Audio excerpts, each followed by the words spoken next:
senhores telespectadores, podem crer que é contra a vontade que eu não respondo a todas estas cartas que me mandam de toda a parte.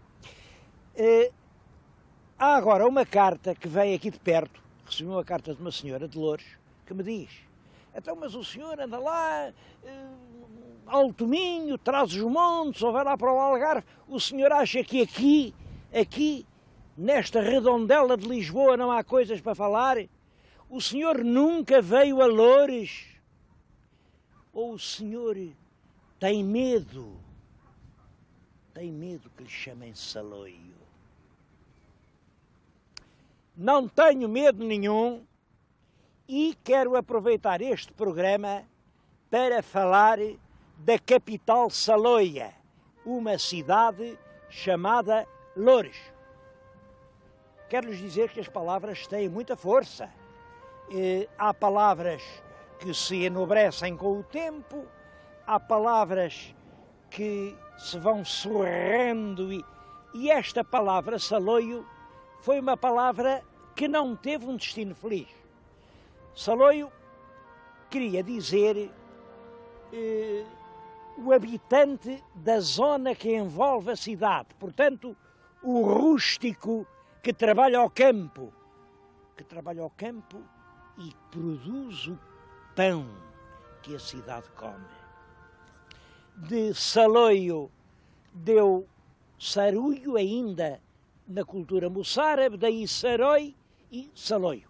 Esta etimologia foi a que foi proposta por um grande arabista, o Dr. David Lopes, que eu ainda tive a honra de conhecer, ainda fui aluno dele, e foi aprovada inteiramente por um outro grande professor, que é o Dr. José Leite Vasconcelos. Ora bem, porque é que esta cultura saloia, com características peculiares perfeitamente visíveis na construção, nas casas, nas tradições, na maneira de ser, eu acho que até no tipo físico dos habitantes. Porque é que esta cultura pôde prevalecer até hoje? Bom, por uma razão. Os nossos reis que conquistaram esta região de Lisboa, particularmente Dom Afonso Henriques, eram pessoas que, eles não eram estúpidos, compreendem, eles também sabiam ver. Conquistavam muitas terras, mas para que é que serve uma terra senão para dar pão? E o que é que dá pão na terra? Vocês julgam que é isto? São os pedregulhos? São as ervas selvagens? Não são. São os braços que a amanham. Por isso, o Dom Afonso Henriques assumiu a proteção das populações moçárabes que viviam em toda esta área de Lisboa. Há até um fural de proteção do Dom Afonso Henriques aos antigos trabalhadores moçárabes. Eles continuaram aqui. Conheço um documento do século XV, já do tempo de Dom Duarte, em que os cristãos se queixam. Então aqui em Camarate é às portas de Lisboa e é, olhem, vê-se além, ela é Camarate. Camarate é uma bela terra de vinhas. Pois um cristão quer comprar uma vinha e não encontra, estão todas nas mãos dos mouros. É claro, eles queixavam-se, mas eu acho que isto representa uma atitude de compreensão, de tolerância, que é realmente uma lição e que vale a pena ser recordada. Os mouros da região de Lisboa continuaram a ser donos das suas terras, continuaram a fazer as suas orações nas suas línguas e isso permitiu que chegasse até nós uma cultura saloia. Vou-lhes falar na terra que se pode considerar ainda hoje a capital da cultura saloia, na cidade de Loures.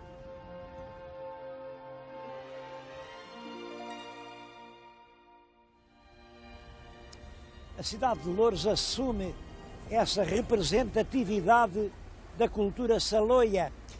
Ainda agora, há muito pouco tempo, foi inaugurado este monumento ao saloio. Como veem, é o trabalhador que regressa do trabalho com a sua enxada A camponesa traz a bilha célebre da água de Caneças, e estão aqui representados, claro, com trajes de certo modo simbólicos.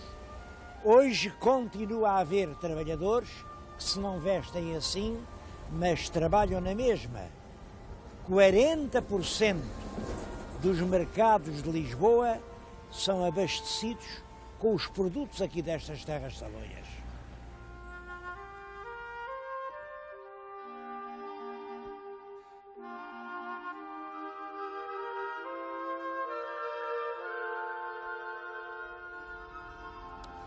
Aqui no concelho de Loures há atualmente 3 cidades. Naturalmente de Loures, Odivelas e desde há poucos dias Sacavém. Imaginem um concelho com 3 cidades. E 3 cidades históricas.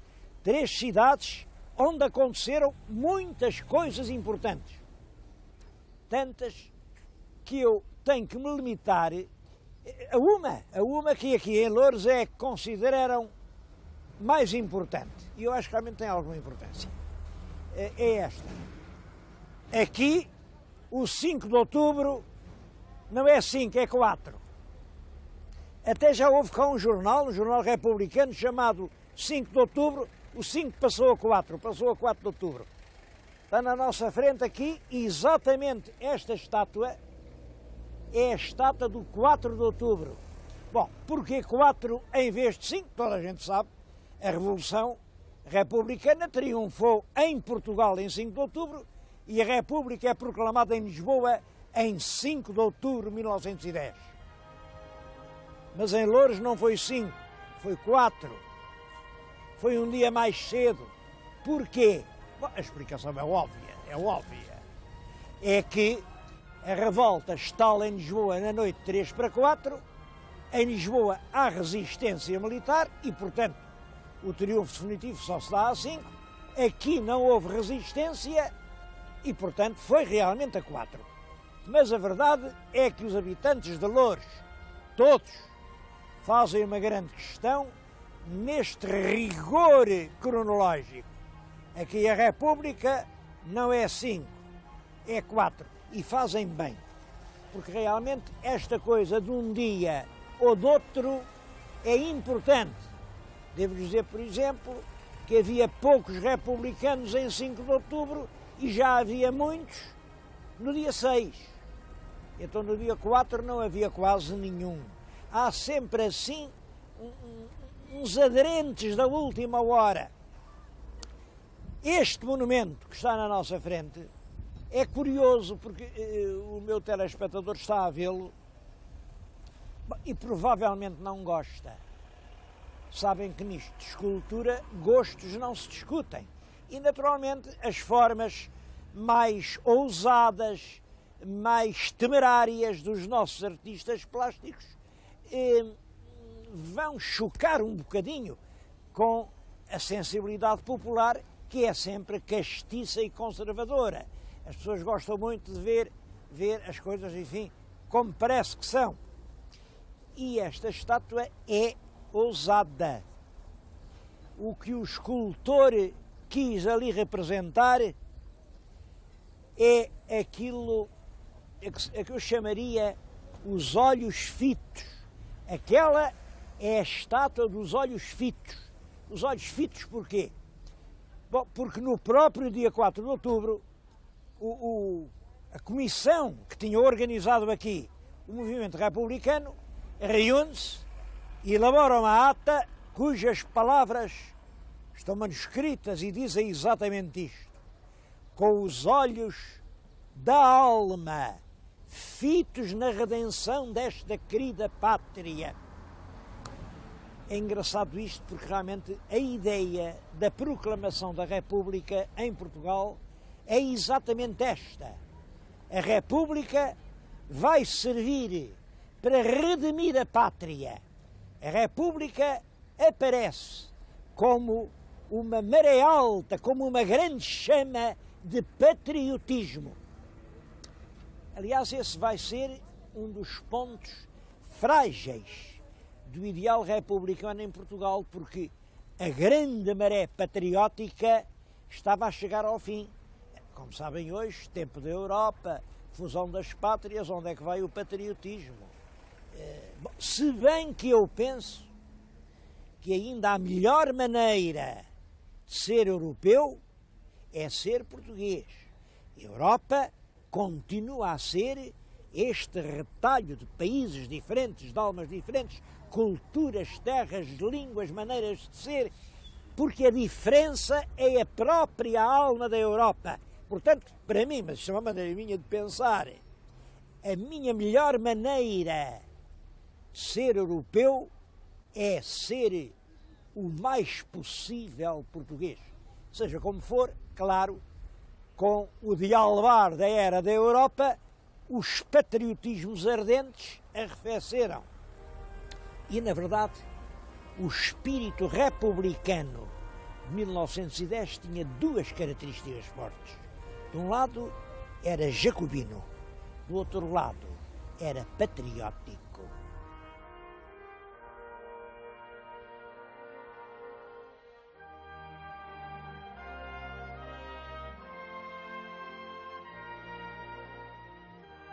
Os homens que proclamaram a República em 4 de outubro são estes.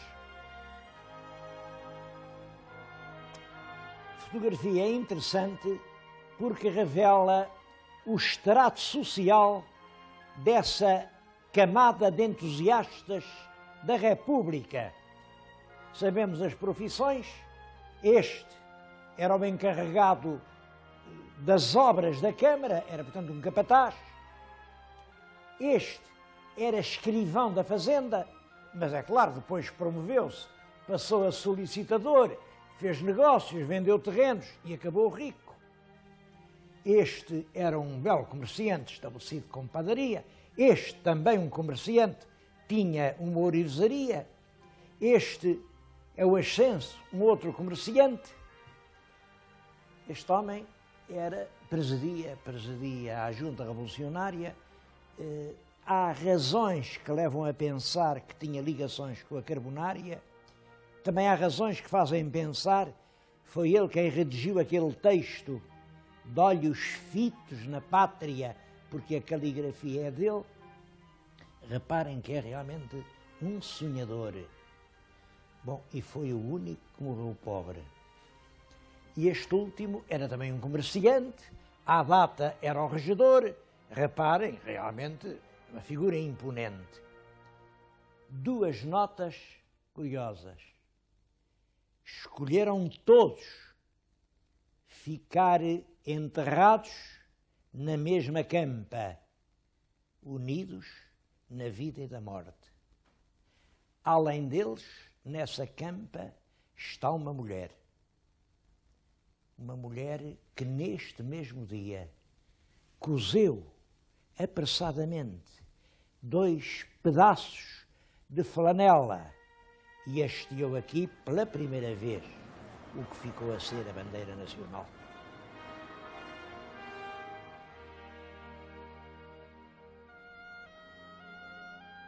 Toda a região de Loures é rica de monumentos.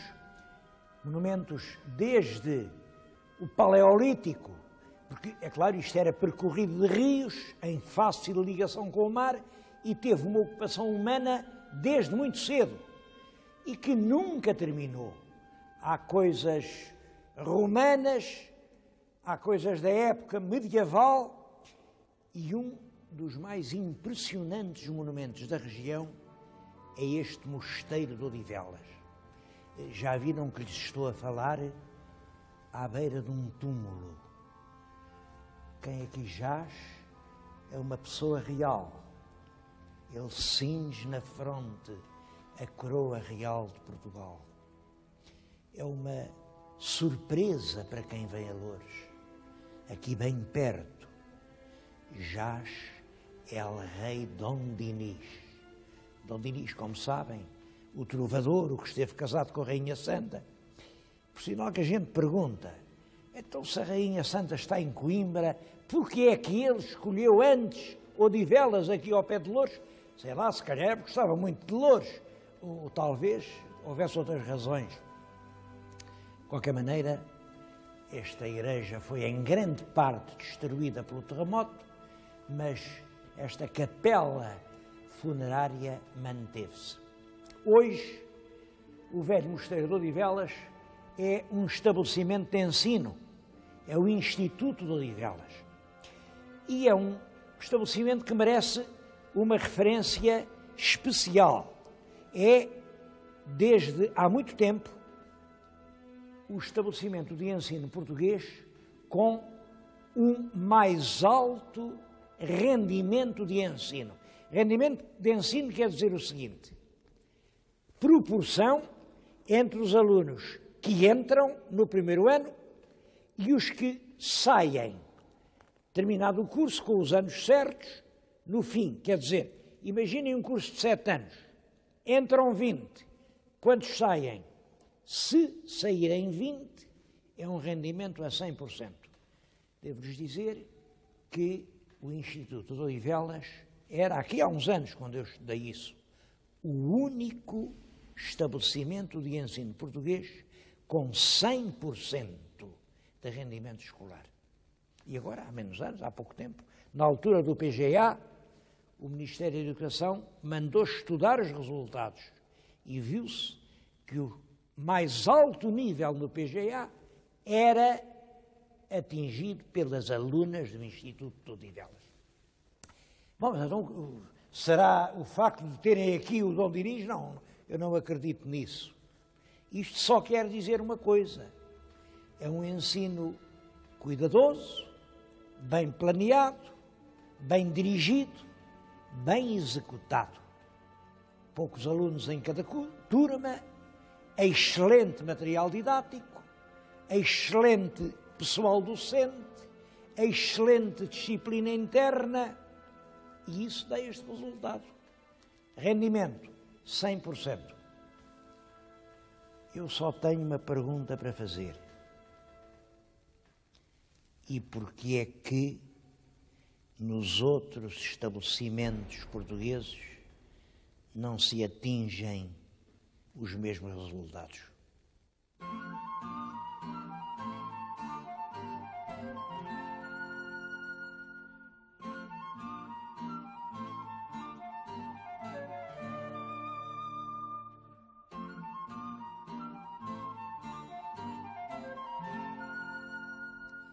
Outro monumento importante na região de Loures é este palácio em que estamos.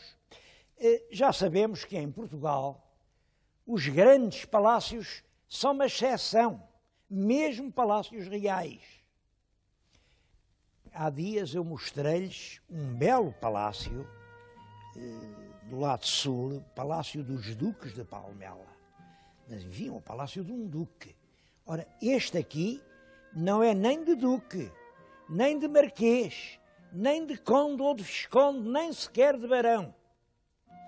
É o palácio de um correio. Claro, correio more. Era o correio que mandava nos outros correios.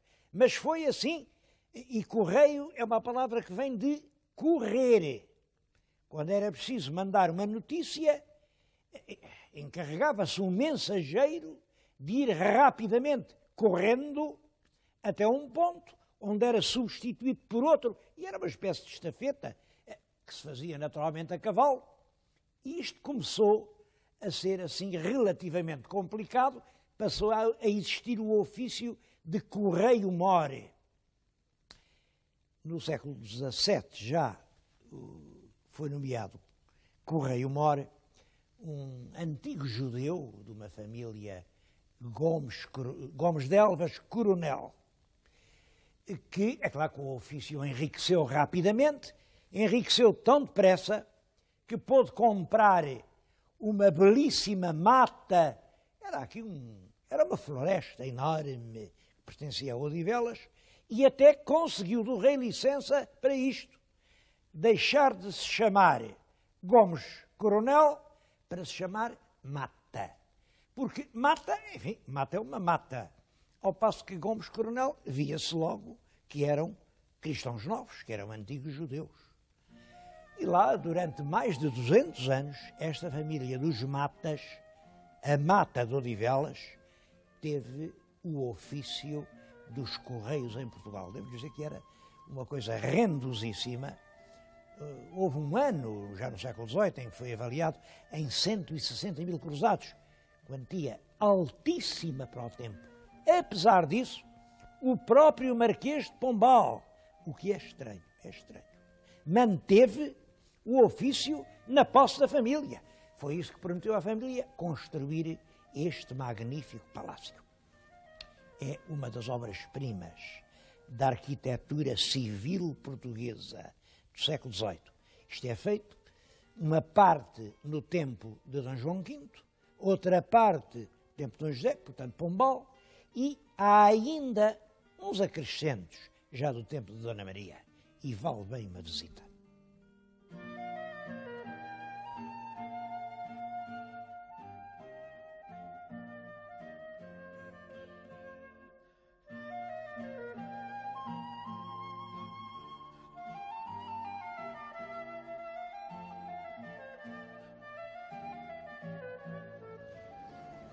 Mas realmente, um dos lugares mais fascinantes de toda esta região de Loures é aqui isto. Isto é Santo Antão do Tujal. Eu acho esta palavra bonita. Santo Antão, o Santo Antão, como sabem, era o anacoreta do deserto, era aquele santo que sofria todas as tentações do Satanás. Santo Antão do Tujal. Tujal são tojos. Isto era uma terra de tojos. Mas é claro, com a história foi-se civilizando. E agora, olhem para aqui, olhem, vejam ali atrás de mim, veem aquele grande portal, tem à frente uma pedra de armas com uma mitra. É a mitra do Senhor Patriarca. E tudo isto é história e é extremamente importante. O rei Dom João V, como sabem, o rei Dom João V é filho do Dom Pedro II, que é filho do restaurador, tinha herdado um país um bocado desacreditado, um país enfim, a verdade é que as potências tinham uma grande desconfiança em relação a Portugal, mas o Dom João V teve uma sorte. Apareceu o ouro no Brasil, ouro às toneladas, ouro a carregar navios, e ele com isso travou a grande batalha do prestígio e consegue nem mais nem menos que o Papa diga que o Bispo de Lisboa é um dos patriarcas da Igreja. Eu devo dizer que a gente aqui ouve tantas vezes dizer que a Real Patriarca, que já nem se emociona muito com esta palavra patriarca. Mas os patriarcas eram os grandes chefes da Igreja. No mundo havia 3 ou 4 patriarcas. Ser patriarca significava a suprema dignidade. E ele nomeou patriarca um fidalgo, um Almeida, aquela pedra, ali o que aquilo diz é Almeida. E o Dom João V, como também sabem, a gente está a falar isso outra vez, fez o convento de Mafra e ia muitas vezes de Lisboa a Mafra. Lisboa a Mafra é um estirão, El Rei em algum sítio tinha que parar, descansar, dormir, e aqui está como é que o cardeal patriarca de Lisboa, Tomás de Almeida, aqui no meio desta terra de tojos e de anacoretas, Santo Antão do Tujal, faz nascer um pequeno paraíso. Esta era a casa do Senhor Patriarca e além era a casa onde El Rei ficava. Eu vou mostrá-la já a seguir. Reparem como esta casa é realmente uma verdadeira obra-prima da nossa arquitetura civil. Não é grande, não é nenhum grande edifício, não. É uma pequenina casa à volta de uma fonte. Ali jorra uma fonte. Claro, como é que ele fez aqui no deserto, porque isto, que diabo, isto é o Tujal, isto só tinha tojos. Mas o senhor patriarca, atrás da casa, fez quase secretamente um aqueduto que ia por montes e vales até longe a uma mina de água subterrânea fresquíssima, e conseguiu fazer jorrar aqui, em casa del Rei, a mais saborosa água que ele podia beber desde que nascia do seu palácio. E, à volta da fonte, meia dúzia de aposentos, era ali que el Rei ficava. Bom, os meus telespectadores com certeza também querem ver o aqueduto.